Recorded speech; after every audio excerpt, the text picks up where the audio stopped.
Hello, I'm Sarah Russell, former producer of the ADHD Skills Lab. I'm thrilled to introduce my latest project, the Neurodivergent Report, an educational podcast dedicated to empowering neurodivergent individuals with accessible scientific knowledge and amplifying their exuberant stories. In each episode, we'll explore topics like the genetics and heritability of neurodiversity, alongside practical strategies for managing executive dysfunction and emotional dysregulation. Together, we can learn to heal in community. However you are able to engage, thank you for being here. And today, I'm here with my co-host, Jay, and Jad Atui. Hello, thanks for having me here. We're happy to have you. Yeah, thank you so much for being here.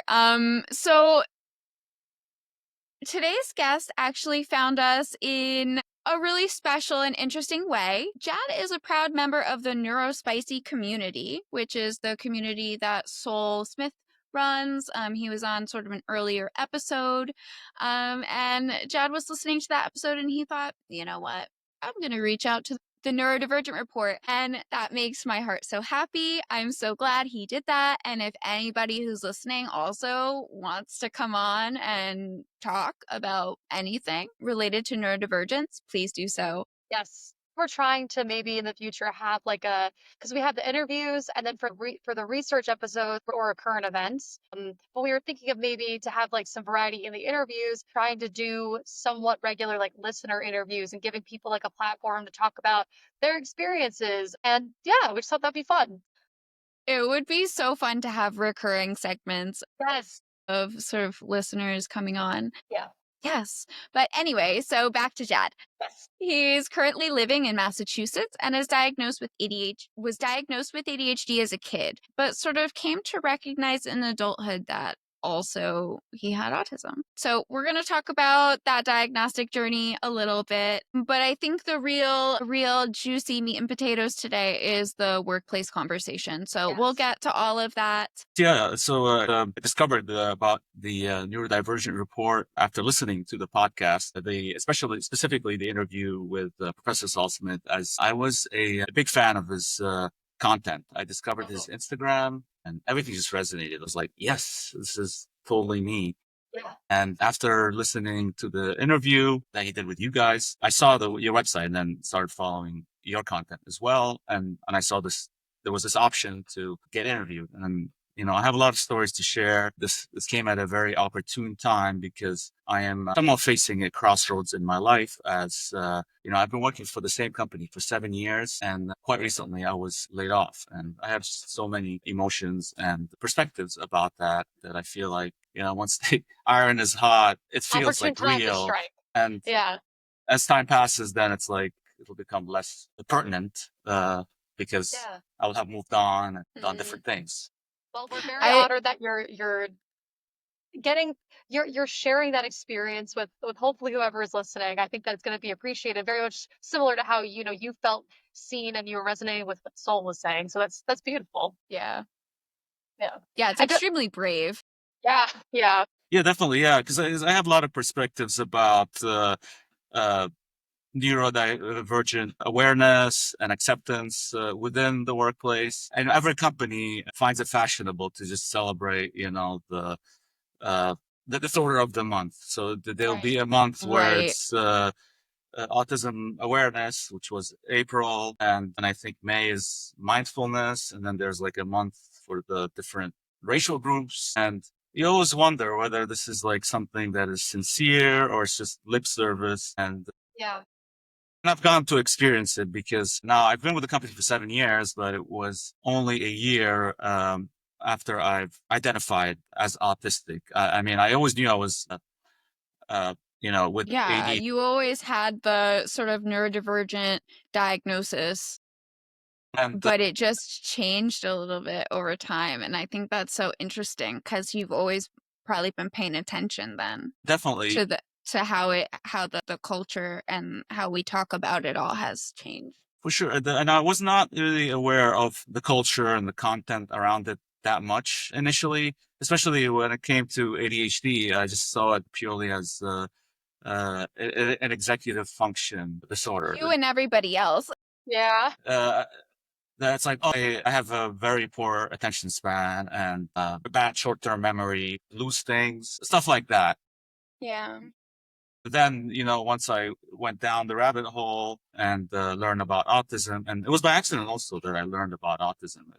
It took like a drastic event, like a breakup with my ex-girlfriend where, uh, in the heat of the moment, she accused me of being autistic, and I didn't know that much about it. I'm happy that you're sharing. I feel like Soul Smith again, like is a great example as someone who's, his own flavor of autism. And I say flavor because he's just his own person who happens to Yeah. have an autistic brain. And like kind of going on a tangent here, but to come back to what you were saying, like I think it's also really nice that because you're able to find community and a lot of and education out there, and again these examples of what ADHD and autism can look like, changing the perspective of, oh, these people have things that are bad. They have a bad attention span, and instead it's just a different attention span. They can hyper focus and they have to understand how to work with their brains. It's just not the normal, and it doesn't mean that it's bad. It's just a different way of a brain working. So, yeah. Yeah. And they also really struggle to teach us how to work with our different brains when we're kids.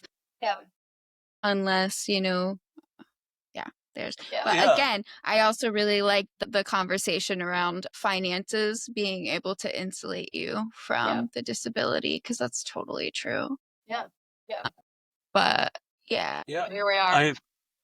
I saw the autism as another layer of identity.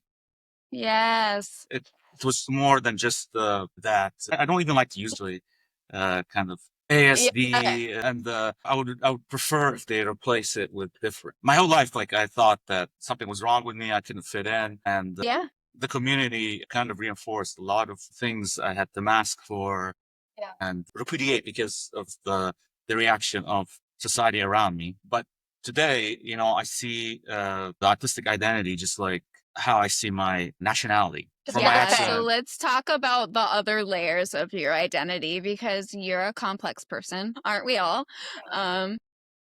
Yeah.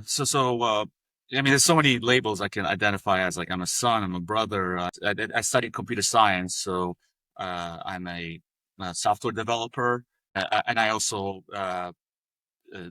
take stints doing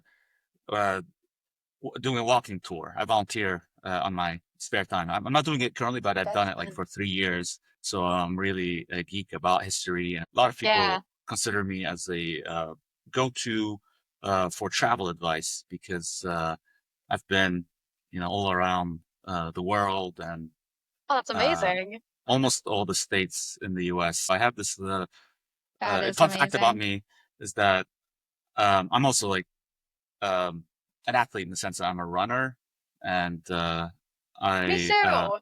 oh nice. Yeah. I'm trying to run a half in every state, and Yeah. this started in I want to say 2015 or 2016. And, Yeah. I just went nuts with it every month, like signing up to a race wherever it occurs, and you add those years from then until now with just like the break with um, COVID when all flights and races were canceled. And now I only have two more states that I haven't run in, and Oh my I'm planning God. to. Is it like Hawaii and Alaska? No, I've actually Oh, finished those, but yeah. it is also like two states that are hard to get to. Yeah. It's actually Wyoming and Montana. Okay. Dude, that's amazing. Uh, That's so cool. Sorry, super quick detour. Do you not experience a lot of sensory discomfort in traveling? Like, are you comfortable? Just Very comfortable. Like that's where I feel alive. wow. Mhm. When I was enduring this I'm happy for you. Yeah. stressful job for 7 years, the only thing that kind of got me going is just looking forward to the trip that's coming up. It would be like in 2 weeks, and I'd already like mentally start thinking about it. And I love like the research aspect. Like I want to like on Google Maps, there's this like a feature where you can just like label things. So Yeah. I start like Planning uh out like the trip. yeah, like the food Yeah. spots I gotta hit up. Oh my gosh. The I'm doing that right now. Like I'm planning a trip to Croatia. So like that's been I do the same thing. Exactly. Yeah. And then It's finding fun. YouTubes, reading books.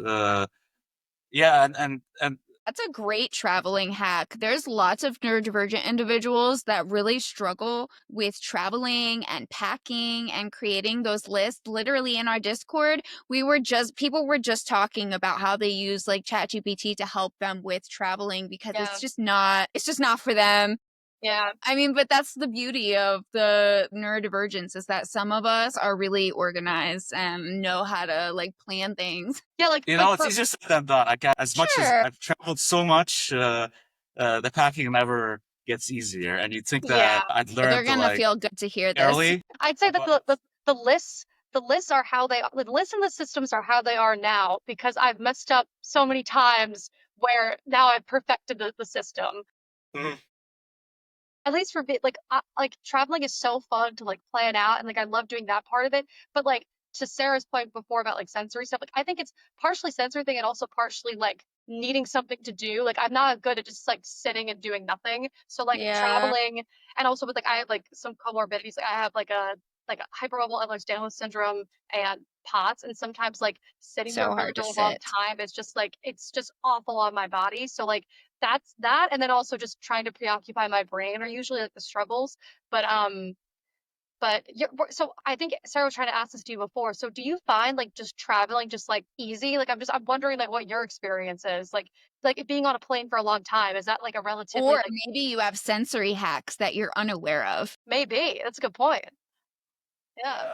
I don't know. I mean, again, yeah, I mean, I travel so often, like every month, so it's become second nature to me. So I don't stress about it, and I kind of figure it out as I go. So Yeah. I may arrive with a lot of ideas, but Eh, once I'm on the ground, things will be different because it's Different like, story. yeah, it's like I want to determine like if I want to, do something outdoors or go to a museum, and it's like based on the weather, and it's something that you can't control and you can't forecast that well. So That's a great I have idea. to kind of pivot on the spot, and yeah, and I occupy my time, uh, Well, between like. that's why we build in flexibility to our routines, and that's how we really keep things like ADHD and ASD friendly. Yeah. Yeah, Yeah. for the list has been something that I organically create, and it's like Yeah. Yes. I would mess up if something wasn't on the list, and I discover that oh yeah, like this should be on the list.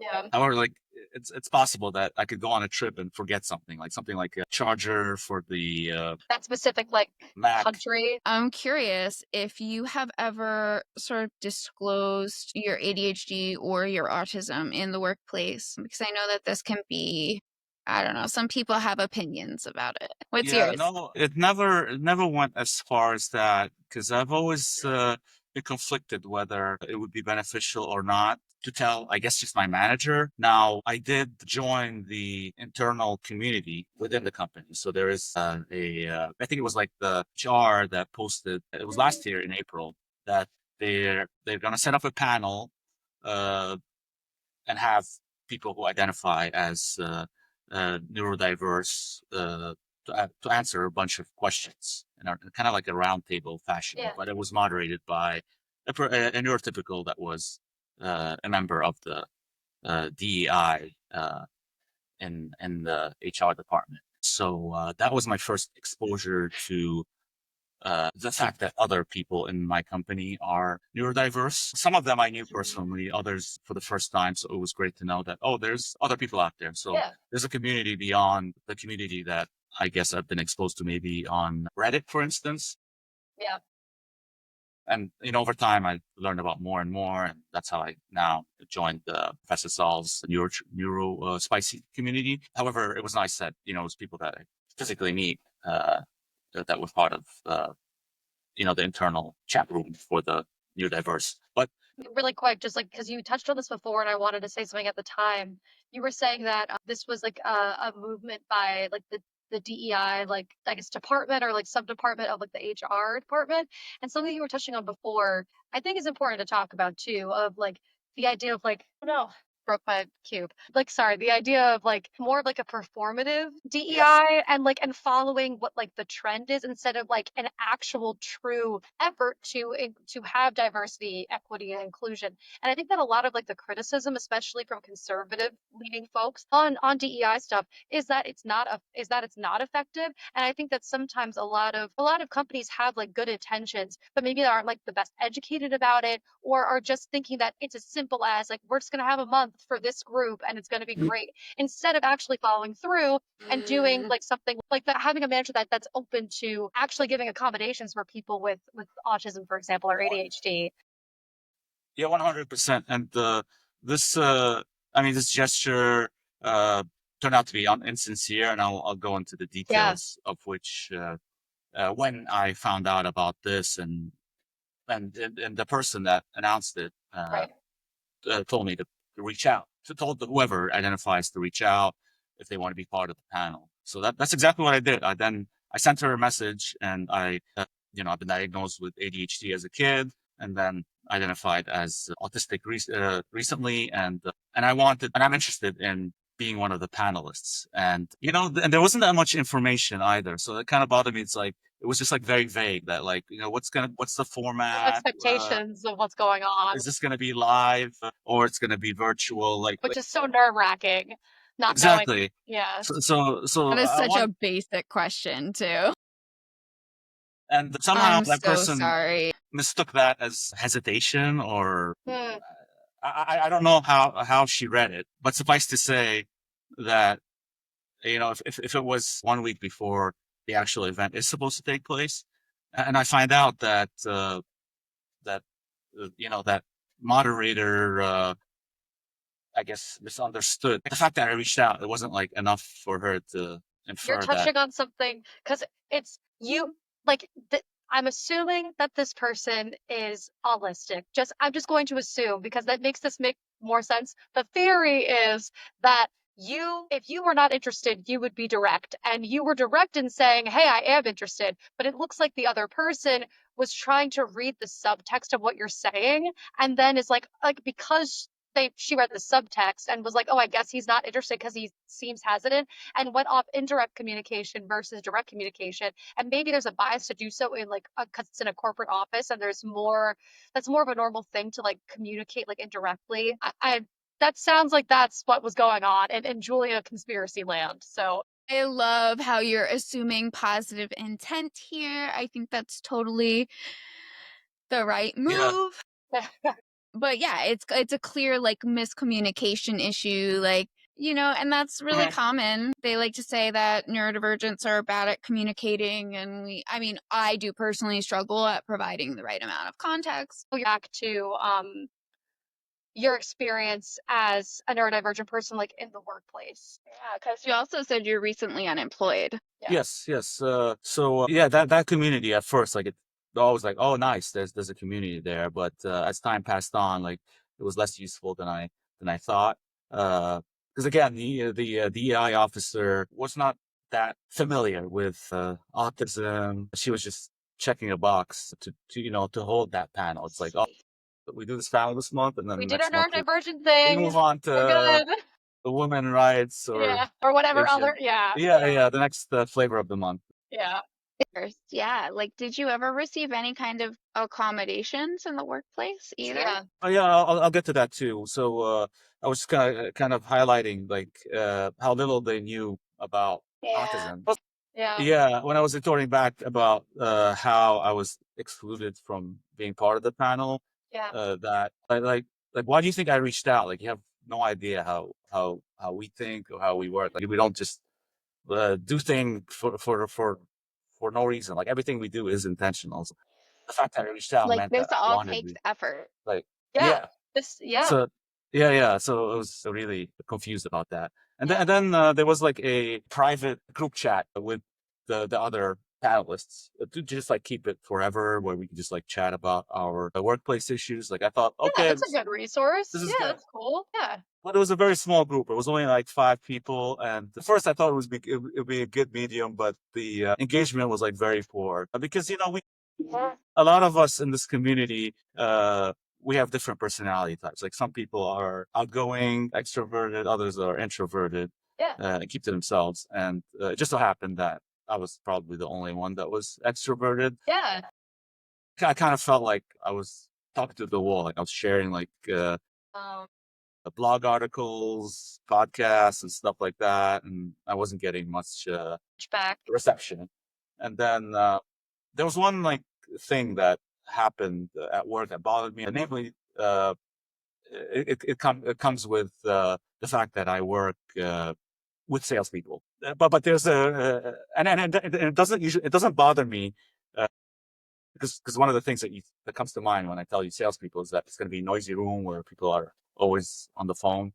I had no problem like filtering these conversations that they had uh, within the room. Around the people and But where it starts to get ugly is there was a very pointless ritual, uh, and it happened like at the end of the week where they turn up the music. The psychology behind it is it inspires people to close deals or something. Like I never really understood why it be was interested to necessary. see the research on that, but yeah. Yeah, like everybody has a headphone, so it's like they could just like if they want to listen to music, they could just like each have their own headphones. So like I don't get why there has to be like a speaker for everybody to hear, and it's also Yeah. kind of presumptuous in the sense that whatever music it's playing, like everybody's gonna love it. Yeah, basically it's like if they wanted to do the same thing, they could just promote like, hey, everyone should listen to music and like what they like, because then you're forcing everyone now to be a part of whatever they choose. And like it could even just be they don't want music on, but it also could be they don't like the music that's chosen. And I'm sure it comes from a place of like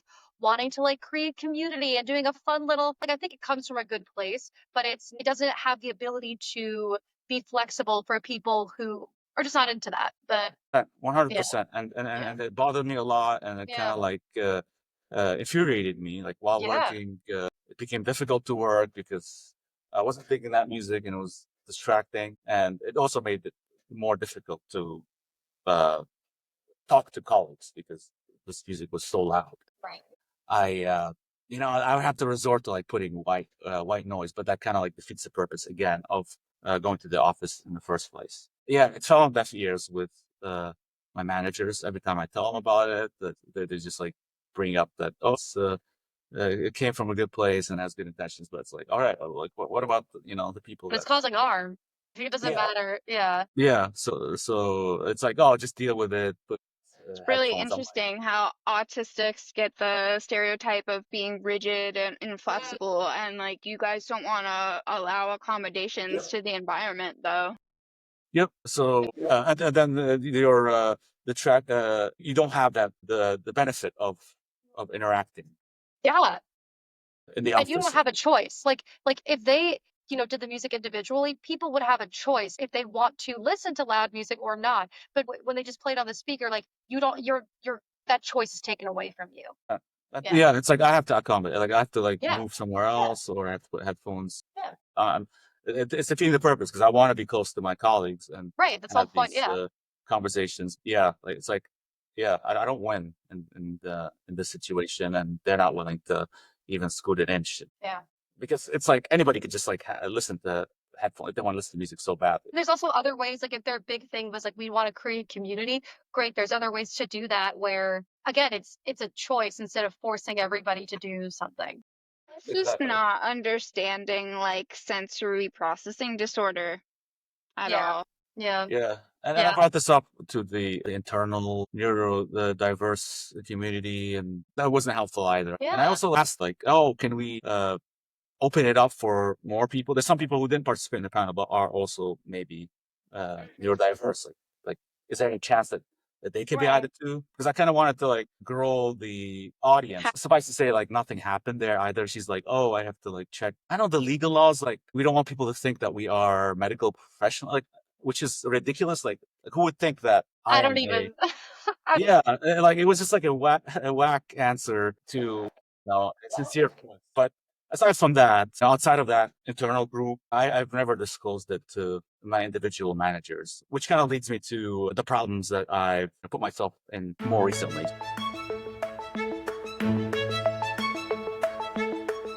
So it's been 2 weeks since I've been let go, and it's kind of strange because I've been with the company for 7 years. I don't think I've the only thing that's changed about me is that I've identified as autistic. So maybe I'm asking less than before, but there were a lot of like characteristics about how I presented myself that were always there.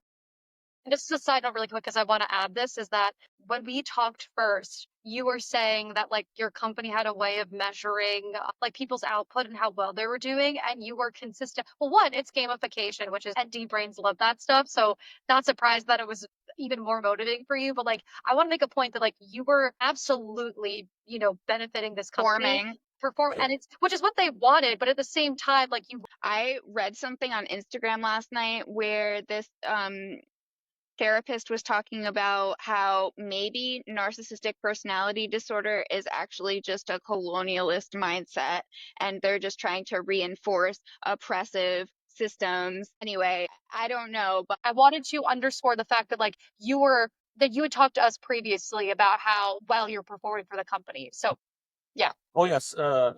I definitely emphasize that. Yeah, I mean, I was a stud in all respects in terms of getting the work done. Yeah. Most of what I do is solve problems, and I was unrivaled in that respect. We had Yeah. like something gamified where it would just like rank who answers the most problems in the internal. There's a channel where people ask for our help, and most of the time I'm the one who gets answers most Done. questions. Yeah. And the thing, and what's funny is that you're dealing with a lot of people that don't know how to ask the right questions, or they leave out a lot of context in these questions they ask. And I think a lot of people just are afraid to call somebody out for asking a stupid question, or if they leave out a lot of context. Like, How am I supposed to answer a question if I don't know all the things that I need to answer the question? exactly. Or And a lot of times, like, yeah, I was gonna say like sometimes people want a solution, but they want you to say it in a very specific way that doesn't unintentionally make them feel some kind of way. Like, because sometimes if you like, I know this from personal experience. Like, I've been direct in providing solutions, and that's very much how my brain works and what I like to do. But have later on received feedback that like I was too direct, or I worded it in such a way where I made the person feel like stupid, which is never my intention. But like sometimes people need things to be written in a specific way so that they don't feel like their position or their intelligence is like being challenged, which is a yeah. frustrating thing. And yeah, I've been guilty of those, and Yeah. it's just something to try to work on. Yeah.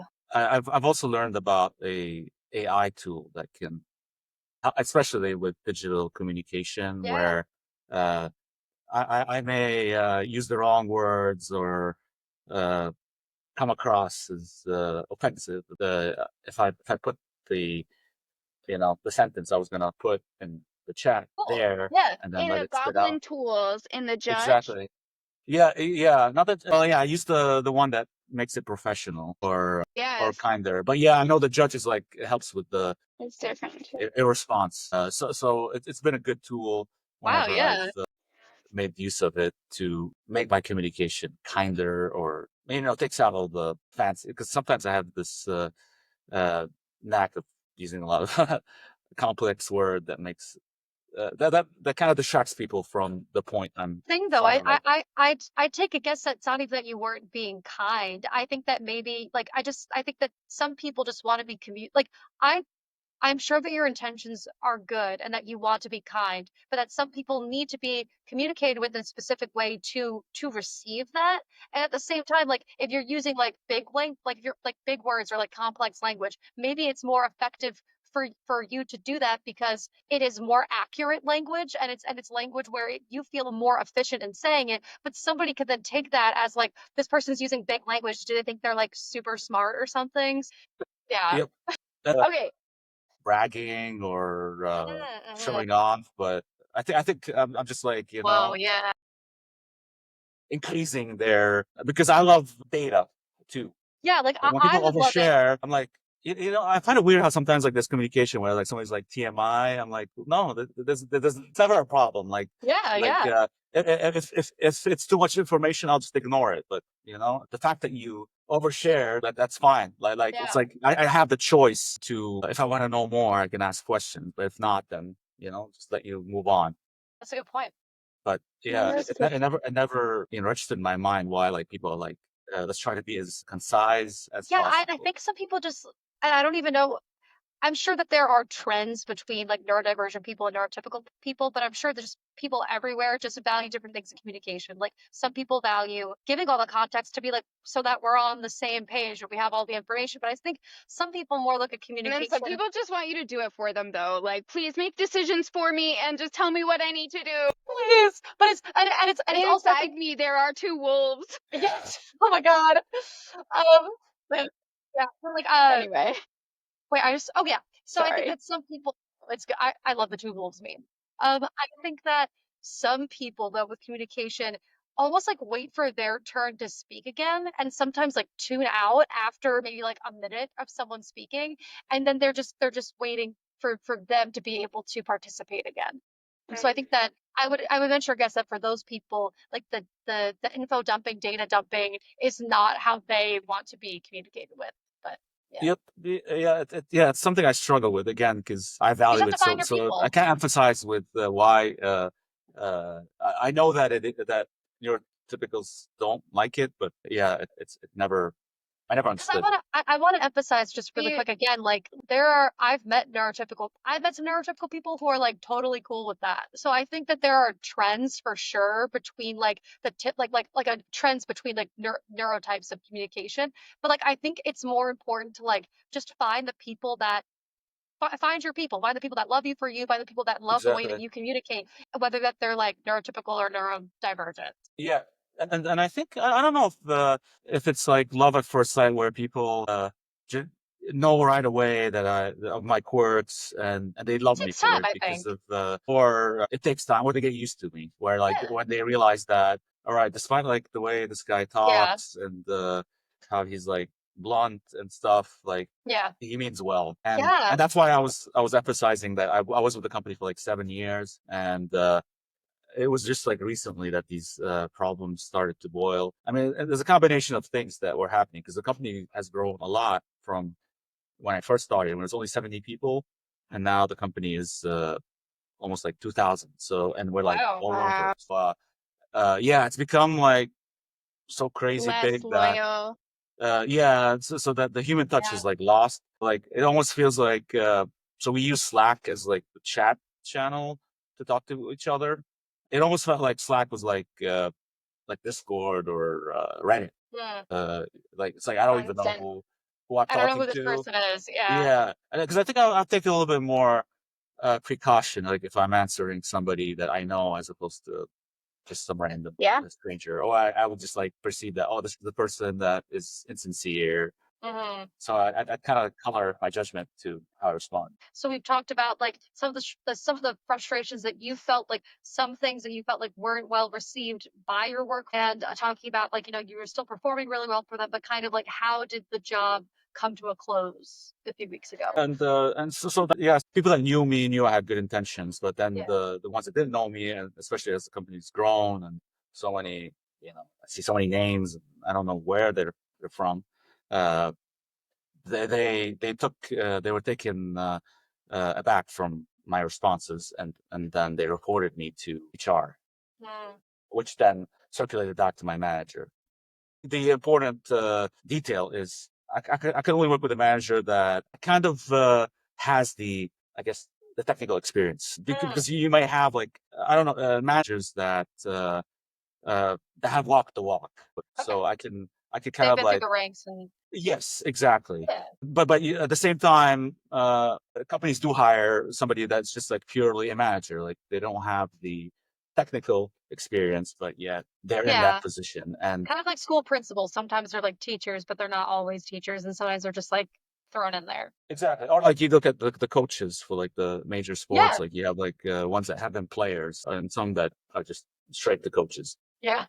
Yeah, so like I would prefer like one that has been a player before becoming a Yeah. coach if I was a player in these sports. But Right. yeah, so Right. that last manager that I've had the last stint before I was let go, who actually decided on this. Yeah, the relationship wasn't that great between us. It's because yeah, his style was very top down. Mhm. I would get these like vague assignments where he doesn't really clarify what he's looking for. He wanted to lean on my judgment to decide like, oh, should we buy this or should we move forward? And yeah, so he like, so I didn't know the expectation like of what he wanted. Like, did he want like me to write like a paragraph or a doc or like it was just totally. It's interesting that you're talking about this because it sounds like you want to know the expectation, which is stereotypically true for autistic people, but also it's like a normal thing. To everybody wants to know what you're doing, and because you're asking someone who doesn't have the technical skills, you could be inadvertently putting them in a position where they feel like they're inadequate, and then have a negative And they're response being towards you. threatened. Yeah, yeah. I mean, yeah, that could be something to it. But yeah, like it led to like uh, an awkward conversation where he was like, "Oh, you're the senior engineer. I expect you to know." I'm like, "Yeah, I this relate is to just that like very yeah, well. one example of the struggles I had dealing with that person." That's not even overly communicative. Like you are communicative. It's just that some people don't receive that. But I think a lot of people would be like, oh my God, this is such a great value in someone I'm working with. So, Exactly, yeah.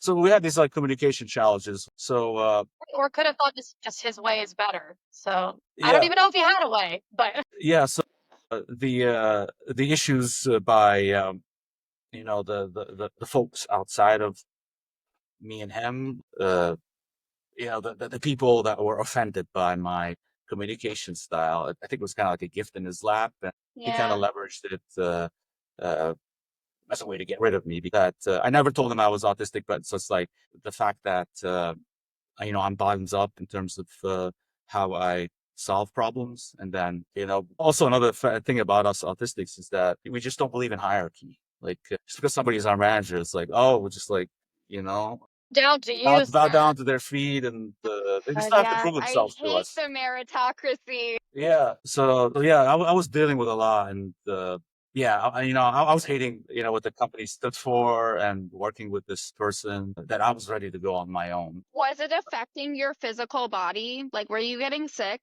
Was I getting sick? Were you starting to have like burnout Good question. symptoms? I was stressed out. I was uh, not getting enough sleep. Hmm.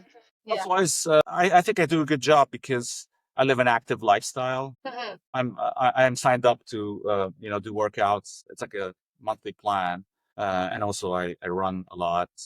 This has not been Yeah. tarnished by the stress at work, Okay. but definitely it affected some aspects of my life in the sense that if I do something after work, like if I was meeting up with a friend or going on a date, like Energy this, strained. yeah, this would carry on because it's like maybe like 5 minutes before that next thing, I'm still on my laptop and dealing with work. Yeah. Yeah. So it's definitely apparent like in these last 2 weeks because work is just out of the picture now. Like I don't have to deal with this manager. I don't have to deal with the responsibilities I had. I feel a little bit more free. So it was kind of a blessing in disguise that Right. I'm out of that That horrible. environment. The That's something I silver lining. yeah. Um, this is making me think of something that I want to say, like to both of you, and also just to whoever's listening, because what you just described is I had a very similar experience recently. Obviously, not exactly one to one, but the same principles of like because of the way that even though like I was performing really well, because of the certain way that I would communicate, it was not being received well, and even though it's not confirmed, I have a personally, like I have a feeling that that maybe was the reason why I am no longer like on a contract with an old client. But I want to say this again to both of you and whoever's listening. If you guys resonate with what we were just talking about, I feel like it's really easy because I know I did this to after it's over, thinking to myself like, man, like kind of almost like grieving the fact that you're like neurodivergent and being like, man, if only I wasn't neurodivergent, I might still have this job. And I think it's really hard to, especially when there's like money on the line, like your livelihood on the line. It's hard to, Especially in this economy. especially in this economy, it is so hard to not only not feel guilty and feel like, oh, I wish I should have done this, I should have done that, I should have conformed, and like not feeling that pressure to like conform and not feel guilty about just how you are. But on top of it, I feel like it's really hard to, like you were saying before, like moving forward, I want to have a manager that's not, top down. I want a manager that that knows what they're doing. I want a manager that like appreciates it the way I communicate, and I want to find the people that I work well with.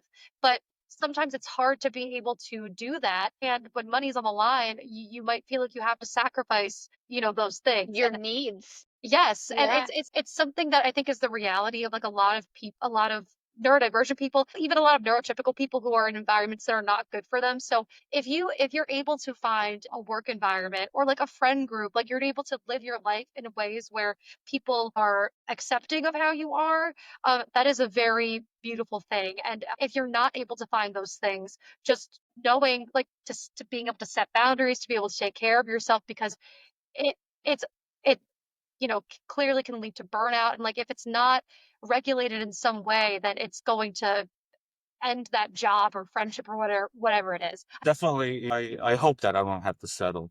But yes, I definitely want to be very intentional about where I choose to work next. Like it's very important that I can connect with the manager and that the company is affirming for neurodivergence, that they support that. So yeah, and I have a very strong sense of like social justice, and it's very hard for me to Mhm. like not speak out about things I disagree with, To move go forward. about things. Yeah, it's actually what I'm wearing right here, like make lion wrong again. Yeah. Yeah. So yeah, I kind of find it funny because I think like both sides of the political aisle, they could see this and they think that I'm on their side because Mhm. ironically, the side that is lying a lot, they actually think that they're honest. Yeah. But yeah, yeah, My mom always used to say liars are losers, so I always just that plays in my head Liars like are over and losers. over. Yeah.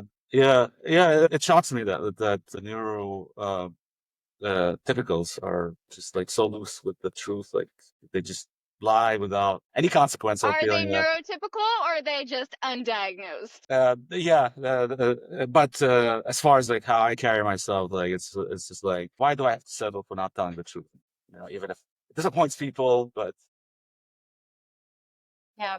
it is what it is. Like Yeah. it's yeah, I think that I think that a lot of people think that they can sometimes handle truth, and when it gets in the way of their own egos, which is what it sounded like with your last manager, that's when they all of a sudden are not fans of truth anymore. And I think that being able to be comfortable, because that is a universal thing. I think that a lot of times it's hard. It's sometimes there are truths that will hurt your perception of yourself or the perception of how you're acting, but it's more about how you respond to those feelings. If you respond to those feelings by getting rid of the person, like getting like shooting the messenger, maybe I would argue that's not the best solution. But if you're able Mhm. to sit with those feelings, figure out what's going on and why you're feeling negatively, and then handling it in a responsible way, I think that that should be something that's talked about and normalized more, because you're not going to, it takes a lot of like self actualization to not take criticism or truth to heart when it is yeah, like a negative thing for you. But We yeah. That's the thing. expect children to do it. yeah. So grown-ups should also be able to do it. Yeah.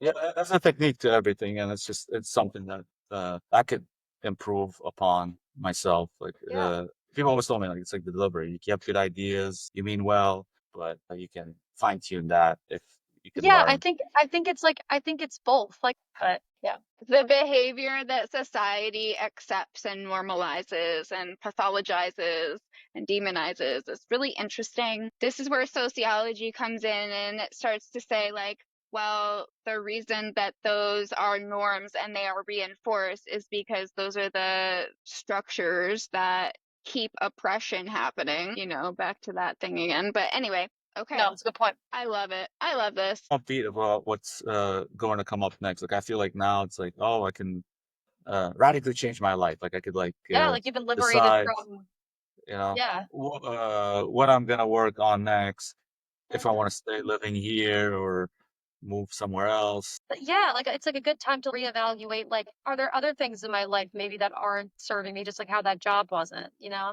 Exactly. Yeah. So yeah, I'm looking into whether I could go independent, like as a contractor instead of Mm-hmm. working for a company where I can manage my time. That's my journey, man. Like that's what I'm doing. So So, yeah. um, yeah, there's a lot of like domain knowledge I gained from those 7 years. It's like Mhm. the connections, the network, the technical knowledge. Yeah. Awesome. Well, if somebody wants to sort of follow your journey or hire you, where can they find you on the internet? So right now, I'm mostly active on Instagram. Where is Jad? Because I'm traveling so much. So eventually, I'm hoping maybe to create more of a following as I see where I can put myself out there and give something valuable to the world. Amazing. All right. Yeah, thank you, Sarah and Jay, for having me here. It was great to Yeah. share my story, and yeah, I look forward to hearing more from the ND report. Yeah. And like we'll definitely like stay connected. Like if you ever want to like come on the show again, talk about something else, like Yeah, totally. we're just like chat with us. We're always here. But I know that Sarah usually at the end of the show does we do a little thing with I just like to ask a fun little random question at the end. So I'm shuffling my cards. All right. Amazing. Actually, let's go with my random question that I thought of. You told us that you travel a lot. And so I'm curious if you have like a favorite cuisine that you've tried out, like a favorite food, and if you could describe it for me, because like I said, I'm really hungry.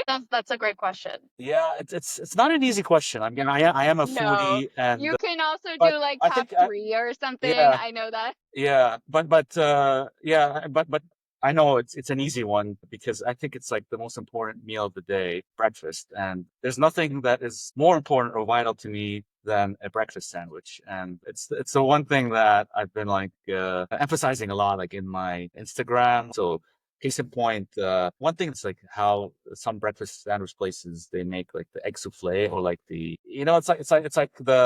it's not like cracking eggs. It's like it It's like comes in that, it's like you like or get like a cut of egg and it's it's like a like cube. Yeah, yeah. it's like the flam, like Yeah, yes. or Similar. peach. Yeah, exactly.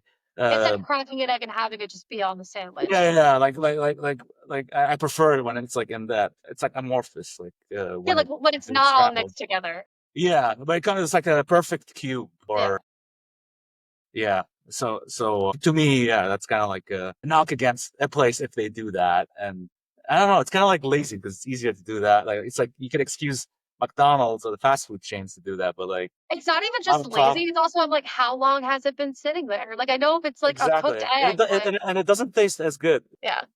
if they do it. Yeah. But yeah. But yeah, it's like there's other factors like it's a bagel or biscuit, English muffin. But yeah, wherever I go, I'm always like on the lookout for where's the best, Serve their eggs. because Yeah.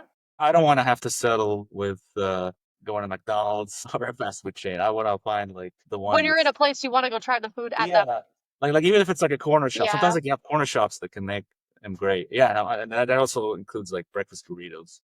oh. If the one with the sandwich is not Amazing. sustainable, but Yeah. Thank you so much for answering that Thank you. question. fine. And thank you for answering all of our other questions. Thank you for being here. If you want to connect with the Neurodivergent Report, you can find us at ND Report Pod on Instagram, Threads, TikTok, and YouTube. If you're looking to support the show, the best thing you can do is to subscribe and leave a 5-star review on your podcast platform of choice. Please. You can check out ndreportpod.com for more information, or if you want to be a guest contributor. Until next time, be well, do good.